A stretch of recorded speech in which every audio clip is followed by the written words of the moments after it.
Guys, so many businesses are facing the threat of potentially having to go under in the midst of crisis financially, crisis with COVID, and everybody's looking for what do we do? How do we survive? How do we become a business that can stand the test of crises like this? Maybe there's going to be more crises in the future. How do you adapt? Well, it's important that we can think innovatively and see opportunities from the obstacles in our business. So today we're going to give you an example of a business that has reworked the very essence of their business and how that has helped them to rethink things and how you can begin to think creatively based on what they give us an example of. So that's coming up.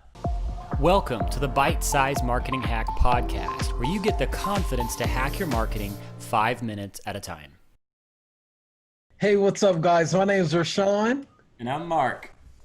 And today, guys, on Bite Size Marketing Hacks, we're going to talk about how do we basically become more innovative whenever we come across an obstacle, and instead of falling and, messing up and stumbling, through the crisis, strapping up our bootstraps, really, trying to find new ways to endure through the obstacle as an opportunity. So let's talk about that a little bit. And let's do this. Let's go, Mark. Yeah, I think this is really key right now that we can become adaptive to the challenges facing us as business leaders and business owners, and also see the importance of having some sort of online capability to our business. If we're completely tied to a location or to a specific product, we can be taken out by any crisis that comes our way.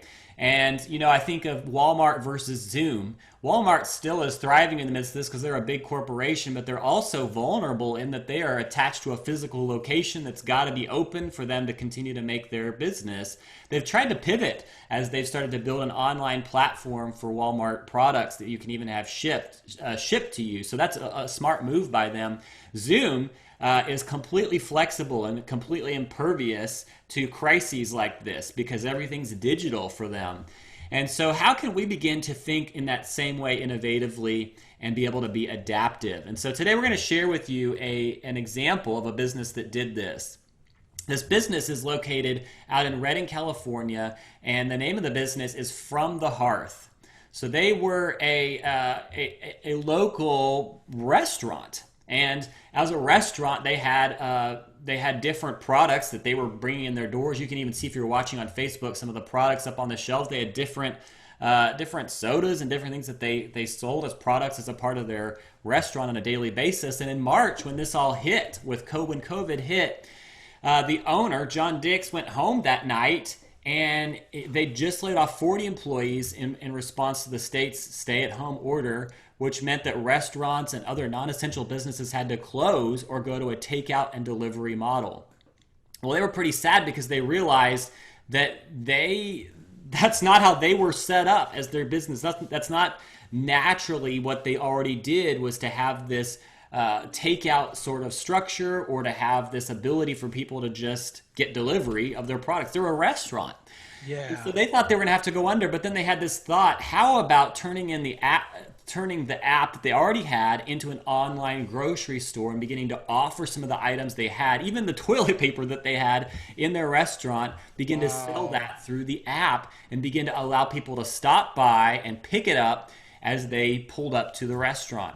And then they had this innovative idea. What if we take this to the next level? What if we connect with other businesses in our area? So here's an example: Clear Creek Soap Company.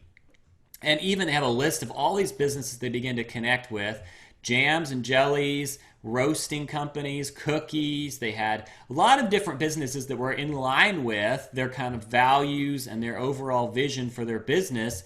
And they just began to get these different products in there and set up a virtual farmers market, virtual through their app, and then literally in their store having different restaurants take up a table in their once open cafe. Now they're using those tables in the cafe for different stores in the area to sell their products. And you can order those products through the app. So now they're building relationships with those other restaurants in the area or other stores, they're now getting access to new clients through those stores. So think about, like, for example, the Taste and See Creamery or the Milk House Cookies that's local there, the roasting company. They're getting access to all those clients who are now becoming aware of From the Hearth. They didn't know about them before. Now they're connected there. They just expanded their clientele when everybody else is worried about keeping their business open. That is innovative, and they did it in such a way where they took it all online onto the app. So they became an e-commerce platform overnight. They had just a restaurant, just a storefront, and now they're an e-commerce platform. That is brilliant, in my opinion. What do you think about this, Rashawn? I think it's revolutionary. It is crazy. And one of my favorite things, there's a couple good, amazing things that I've, seen through this innovative sort of response to the crisis. I love when businesses don't necessarily react and just, put everything, throw in the towel type thing, but literally process through, what are some fresh outside sort of perspectives that we can bring into the situation. And what they did was unite around a purpose that was much bigger than themselves, and allowed others to come in and sort of, just bring arms together in unity, have this master plan to really shift, where they thought they were going. So I thought it was amazing. That's awesome. I see two major applications for this for your business, whoever you are that you might be watching this.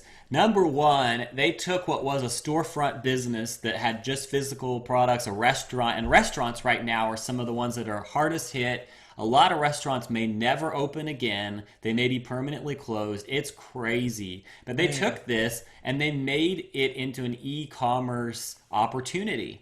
And so instead of even just delivering their food through a DoorDash or some other platform like that, they could have done that, but they actually saw the opportunity to even see from this obstacle, look at all this other product that they have, and they brought it into the electronic world. So getting digital, number one. And then number two, instead of just focusing on themselves and pulling back, which is what I think a lot of us feel this like temptation to do, they actually looked at how can we reach out to other businesses and begin to serve them, and in the process build our own digital footprint so that more people know about us who might not have known about us before by serving these other businesses. I think that is brilliant. Yeah. And I think the leader, whoever came up with the idea, and I'm sure there were others around him that are credited to this, but I think it comes down to those 5 words: failure is not an option.